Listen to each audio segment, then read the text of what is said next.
दोस्तों नमस्कार। मैं प्रॉफिट फ्रॉम इट फैमिली की तरफ से आपका बहुत बहुत स्वागत करता हूं। मैं अरुण कुमार पंजाब से बिलोंग करता हूं, शहर खन्ना से। सितंबर 2020 का स्टूडेंट हूं और मैं एक बिजनेस फैमिली से बिलोंग करता हूं, जिसमें कि हम राइस और पल्सेस की B2B कैटेगरी में सप्लाई करते हैं।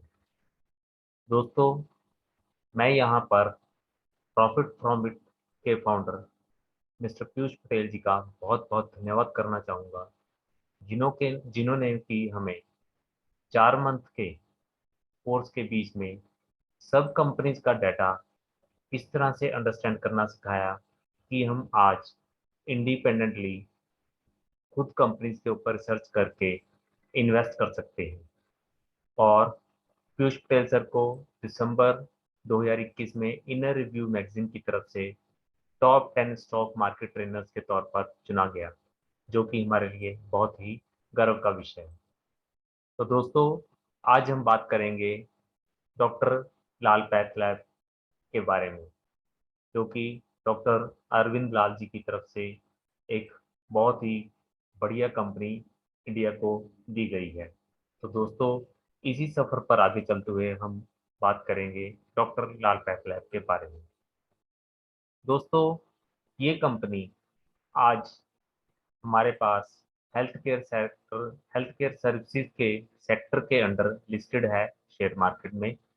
इस सेक्टर के अंदर वेरियस टाइप्स ऑफ कंपनीज आती हैं, जिसमें कि diagnostic labs, doctor Lal path lab, doctor Lalchandani lab, Vimta labs. Second number पर हॉस्पिटल चेन्स, जिसमें कि Fortis, doctor Agarwal, CMM hospitals, Metropolis, Aster DM और KMC हॉस्पिटल। इमेजिंग सेंटर्स के तौर पर स्कैनडेंट की टाइप की कंपनीज आती हैं, और कुछ ऐप कंपनीज हैं जिनमें कि ऑनलाइन फार्मेसी और डिजिटल प्लेटफॉर्म प्रोवाइड करती हैं। उन उनमें एक कंपनी है सस्ता सुंदर।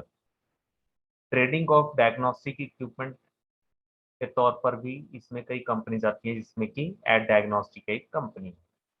क्लिनिकल रिसर्च ऑर्गेनाइजेशन के तौर पर जीवन साइंटिफिक टेक्नोलॉजी एक कंपनी इसमें लिस्टेड है। तो दोस्तों, ये सेक्टर बड़ा ही वैरायटी से भरा है, जिसमें कि अलग अलग तरह की कंपनीज इसमें इंक्लूडेड है। तो दोस्तों, अगर हम ग्लोबली हेल्थ केयर इंडस्ट्री के बारे में बात करें, तो 2015 से 2020 तक ये इंडस्ट्री अप्रोक्सीमेट 7.3% की CAGR से ग्रो की। और आज 2020 में 2020 से 2025 तक ये कंपनी, ये इंडस्ट्री अप्रोक्सीमेट 9% की CAGR से ग्रो करेगी, ऐसा एक अनुमान लगाया जा रहा है। जिसमें कि सबसे बड़ा मार्केट शेयर नॉर्थ अमेरिका का है, जो कि 42% टोटल इंडस्ट्री का मार्केट होल्ड कर रहा है। इसके बाद सेकंड नंबर पर एशिया पैसिफिक रीजन है, जो कि 10% की CAGR से ग्रो कर रहा है। अप्रोक्सीमेट 1700 करोड़ से 1700 US बिलियन डॉलर से लेकर 4093 US बिलियन डॉलर तक ये इंडस्ट्री हो जाएगी ग्लोबली एशिया पैसिफिक में। तो दोस्तों, इसी के ऊपर बातचीत करते हुए अगर हम देखें कि हेल्थ केयर एक्सपेंडिचर के अंडर GDP की परसेंटेज में रीजन वाइज कैसे कैसे स्पेंड हो रहा है, वर्ल्ड वाइड अप्रोक्सीमेट 10% की एक एवरेज है, जिसमें कि इंडिया सबसे least 3.5% of GDP data as per 2018 spend करता है। सबसे ज्यादा नॉर्थ अमेरिकन रीजन स्पेंड करता है, फिर यूरोपियन रीजन 10% के आसपास, फिर लैटिन अमेरिका, देन 7% के आसपास ईस्ट एशिया पैसिफिक रीजन। दोस्तों, इस स्लाइड से हमें क्लियर है कि हमारे पास एक बहुत ही बड़ा गैप अवेलेबल है, जिसको कि फिल किया जा सकता है हेल्थ केयर एक्सपेंडिचर के ऊपर। और यहाँ पर बहुत ही बड़ी अपॉर्चुनिटीज हमारे पास मौजूद है। तो दोस्तों, अगर इंडियन हेल्थ केयर इंडस्ट्री की मार्केट की बात करें, तो ये हेल्थ केयर इंडस्ट्री 2015 में 128 US बिलियन डॉलर के आसपास थी, जो कि 9% CAGR की ग्रोथ के साथ 2020 में 198 करोड़ 198 यूएस बिलियन डॉलर की हो गई। और इसमें अभी हमारे पास बहुत बड़ा जंप देखने को मिल रहा है। 2025 फ्यूचर की हम एक्सपेक्टेशन कर रहे हैं, जो कि 23% CAGR से ये इंडस्ट्री बढ़ेगी इंडिया में, और यहाँ से ये 557 यूएस बिलियन डॉलर की इंडस्ट्री हो जाएगी, जिसमें सबसे बड़ा मार्केट शेयर हॉस्पिटल इंडस्ट्री का होगा दोस्तों। तो हम जैसे कि डायग्नोस्टिक इंडस्ट्री की बात कर रहे हैं दोस्तों, तो अगर हम इसमें देखें कि पूरा इंडिया लेवल पर ये काफ़ी ज़्यादा फ्रेगमेंटेड इंडस्ट्री है, क्योंकि इसमें कुछ स्टैंड अलोन सेंटर्स भी हैं जो लोग खुद डायग्नोस्टिक सर्विसेज प्रोवाइड करते हैं। कुछ हॉस्पिटल बेस्ड सर्विसेज हैं जो कि हॉस्पिटल के अंदर ही in house diagnostic services provide करते हैं। उसके बाद पैन इंडिया प्रेजेंस पर डायग्नोस्टिक चेन्स हैं, जो कि लार्ज चेन्स हैं, वो उनका चंक सिर्फ 16% है। उनमें से भी लार्ज पैन इंडिया प्रेजेंस 35% है, और रीजनल चेंज हैं 60 to 65%। तो दोस्तों, इस सेक्टर में अगर हम डायग्नोस्टिक चेन्स की बात करें तो सिर्फ टोटल 16% मार्केट ही उन लोगों के पास है ओवरऑल टोटल इंडियन सिनेरियो के ऊपर। तो दोस्तों, अगर हम बात करें मार्केट कैप के बारे में इस सेक्टर की, तो दोस्त इसमें टोटल 31 कंपनीज लिस्टेड हैं। उनका मार्केट कैप है 61,000 करोड़, जिसमें कि टॉप 5 कंपनीज के पास 52,000 करोड़ का मार्केट कैप है। इसमें सबसे बड़ा मार्केट कैप डॉक्टर लाल पैथलैब का है, जो कि 38% के आसपास है, 22,000 करोड़ के आसपास। मेट्रोपोलिस 17% का मार्केट कैप है, 10,700 करोड़। और एस्टर DM 9100 करोड़ के मार्केट कैप के साथ 15% मार्केट शेयर उसके पास है। देन थायरोकेयर और विजय डायग्नोस्टिक। अगर दोस्तों सेल के बारे में बात करें तो यहाँ पर सिनेरियो एकदम से हमारे पास बदल गया। यहाँ पर एस्टर DM सबसे बड़ा मार्केट लीडर है सेल के तौर पर, जो कि 66% टोटल इंडस्ट्री का मार्केट का टोटल इंडस्ट्री का सेल पैटर्न होल्ड करके हमारे सामने है। टोटल 31 कंपनीज की सेल है 13,000 करोड़। देन सबसे बड़े मार्केट शेयर के बाद डॉक्टर लाल पैथ सिर्फ 1600 करोड़ का मार्केट कवर कर रहा है। अगर दोस्तों हम बात करें डॉक्टर लाल पैथलैब का बिहेवियर एनालिसिस, मतलब कि इसने अपनी प्रीवियस हिस्ट्री में किस तरह की सेल की, किस तरह का प्रॉफिट किया, तो आने वाली स्लाइड में थोड़ा सा हम इसके ऊपर एक नज़र डालेंगे। तो दोस्तों, जैसे ये कंपनी 2012 से अब तक 2021 में, इन 9 ईयर्स में कंपनी ने 5 टाइम्स अपनी सेल में ग्रोथ किया। 300 करोड़ से लेकर आज कंपनी 1600 करोड़ की सेल के आसपास है। तो हमें इस कंपनी ने 18% CAGR का ग्रोथ दिखाया है इन 9 ईयर्स में। प्रॉफिट के तौर पर इस कंपनी ने, जो कि 2012 में 41 करोड़ का प्रॉफिट जनरेट करती थी, आज वही कंपनी 300 करोड़ के आसपास प्रॉफिट जनरेट कर रही है। इन 9 सालों में कंपनी 23% CAGR से ग्रो की है। रिजर्व के तौर पर ये कंपनी का रिजर्व 2015 से 2021 तक 200 करोड़ से लेकर आज 1100 करोड़ के आसपास है, जो कि इन 6 ईयर्स में 30% CAGR से ग्रो किया है। पर सेल के ऊपर कंपनी जो मार्जिन जनरेट कर रही है, वो ईयर बाय ईयर हमें इंक्रीज होता दिख रहा है। आज 2021 टिल 2021 के डाटा तक ये कंपनी 19% हाईएस्ट एवर मार्जिन के ऊपर काम कर रही है। तो दोस्तों, हमें कंपनी का सेल पैटर्न पता लगा, कंपनी का प्रॉफिट पता लगा, रिजर्व पता लगा, जिसमें कि कंपनी काफ़ी अच्छी तरह से निकल कर आगे आ रही है, और मार्केट कैप के तौर पर भी अच्छी है। सेल में कंपनी सेकंड नंबर पर है, ये हमें पता लगा। तो अगर हम इसका कंपैरिजन करना चाहें बाकी इसके कंपनी बाकी कंपनीज के बराबर जो कि इस सेक्टर में लिस्टेड हैं, तो आने वाली स्लाइड्स में कुछ पैरामीटर्स के ऊपर हम इस कंपनी को जज करेंगे। तो दोस्तों सबसे पहला पैरामीटर तो है इस डायग्नोस्टिक इंडस्ट्री में जिस किसी कंपनी की प्रेजेंस ओवरऑल इंडियन लेवल पर पैन इंडिया प्रेजेंट ज़्यादा होगी और नंबर ऑफ सर्विस पॉइंट ज़्यादा होंगे, तो वो सबसे बड़ा मार्केट कैप्चर कर पाएगी।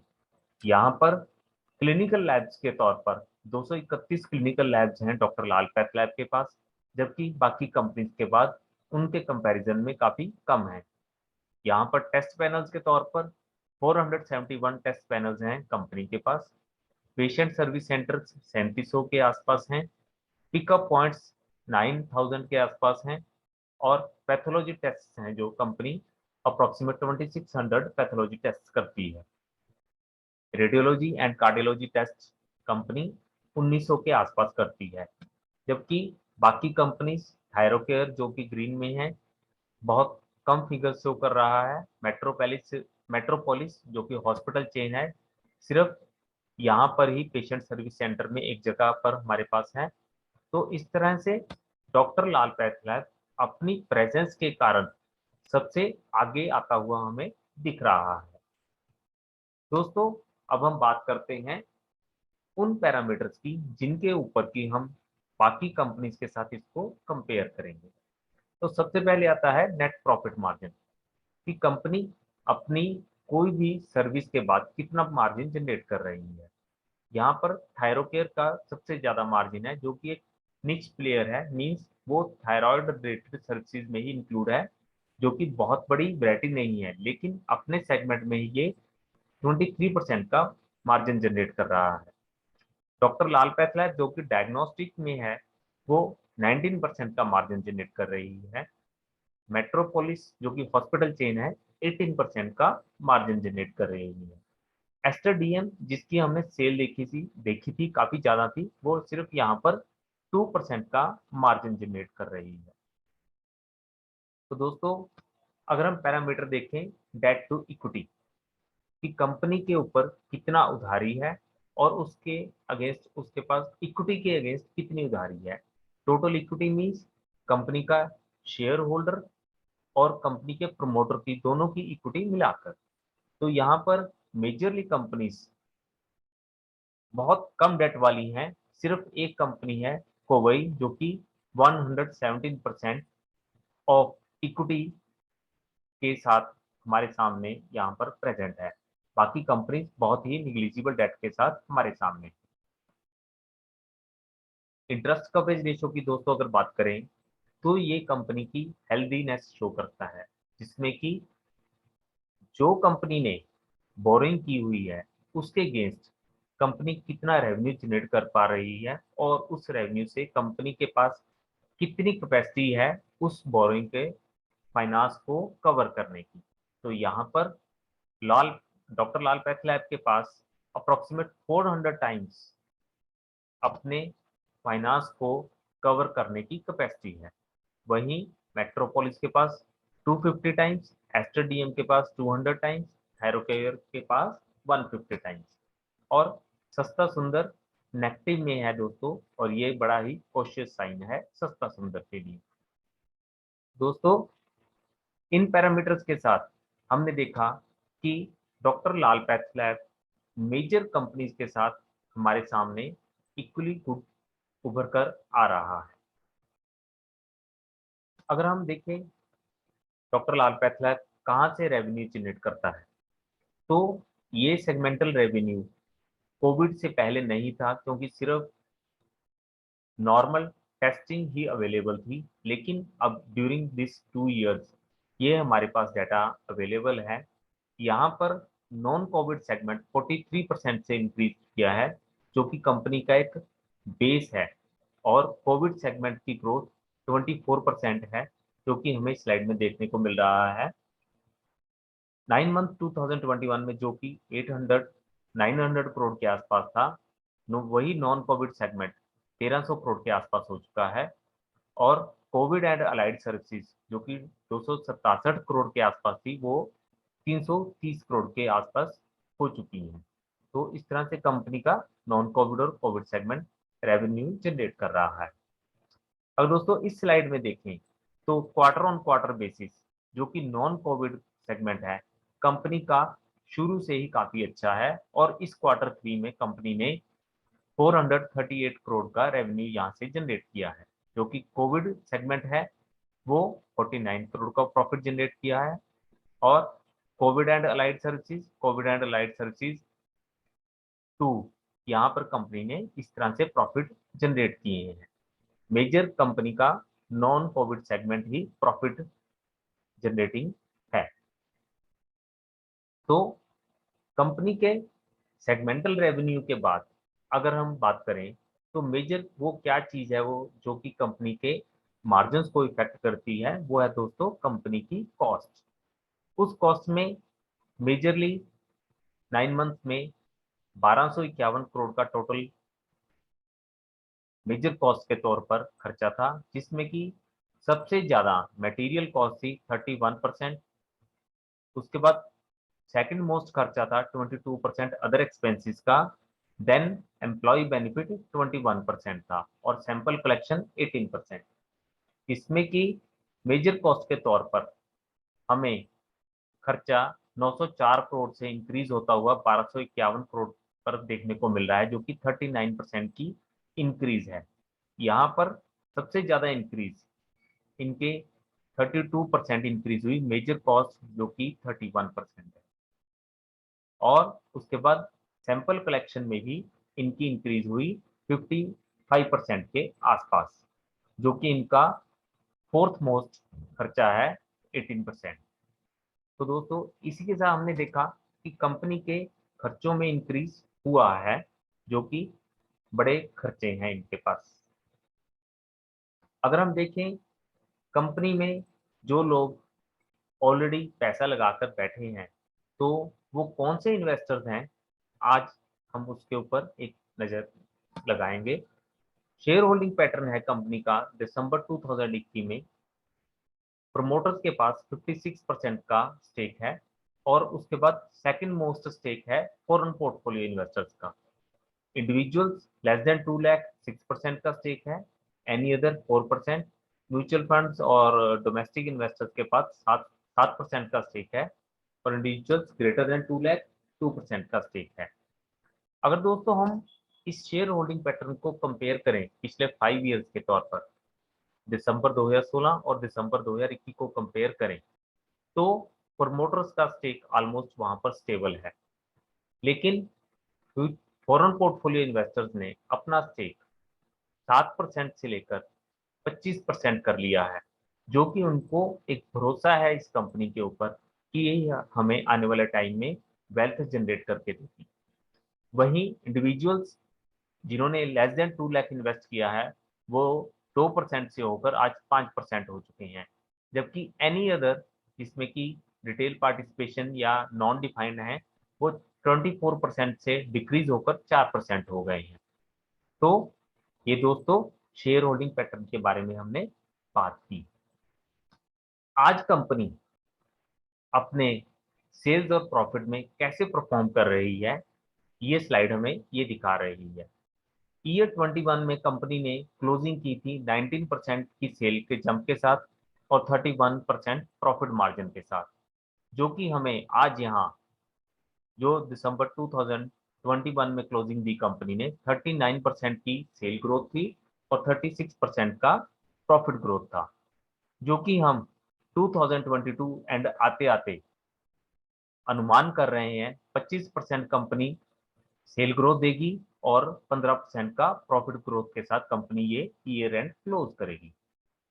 तो दोस्तों हिस्टोरिकली अगर हम जो कि कंपनी के फंडामेंटल हैं सभी उनके अकॉर्डिंगली अगर बात करें तो कंपनी 9 ईयर्स में अप्रोक्सीमेट 19% की सेल ग्रोथ दी है और कंपनी ने प्रॉफिट में 25% की सेल ग्रोथ दी है। करंट ट्रेंड में कंपनी 25% की सेल ग्रोथ के साथ हम देख रहे हैं और 15% की प्रॉफिट ग्रोथ के साथ। लॉन्ग टर्म हमें इसे कंजर्वेटिव लेते हुए 17% सेल्स ग्रोथ और प्रॉफिट ग्रोथ के साथ हम इसको एज्यूम कर रहे हैं। तो इसी पैरामीटर के साथ दोस्तों हम सेल्स, प्रॉफिट और अर्निंग पर शेयर की अगर बात करें, जैसा कि हमने पिछली बार स्लाइड में बात की, कंजर्वेटिव लेते हुए हम कंपनी को 2022 में अप्रोक्सीमेट देखेंगे 2000 करोड़ की सेल के आसपास कंपनी क्लोजिंग देने के आसपास है, जो कि हमें 2035 में 15,000 करोड़ की सेल देखने को मिल सकती है। तो प्रॉफिट के तौर पर आज कंपनी जो प्रॉफिट 341 करोड़ का जनरेट कर रही है, वही 2035 आते आते यही कंपनी 2600 करोड़ का प्रॉफिट जनरेट करती हुई हमें दिखेगी। अर्निंग पर शेयर की बात करें दोस्तों, तो आज कंपनी 41 रुपए पर शेयर की अर्निंग कर रही है, जो कि हमें 2035 आते आते 312 रुपए की अर्निंग देखने को मिल सकती है। इस स्लाइड में दोस्तों एक मेजर बात है, आज कंपनी जितनी सेल कर रही है, हमें 2035 आते आते कंपनी उतना ही प्रॉफिट जनरेट करते हुए देखने को मिलेगी। दोस्तों ये अपने आप में बहुत ही अमेजिंग थिंग है। आज अगर फेयर वैल्यू की बात करें, शेयर के प्राइस की इंट्रिंसिक वैल्यू की बात करें, तो 2022 में हम एज्यूम कर रहे हैं कंपनी का फेयर प्राइस, फेयर वैल्यू 2035 रुपए के आसपास रह सकता है, जो कि 2035 में हमें अप्रोक्सीमेट 16,000 रुपीज के आसपास देखने को मिल सकता है।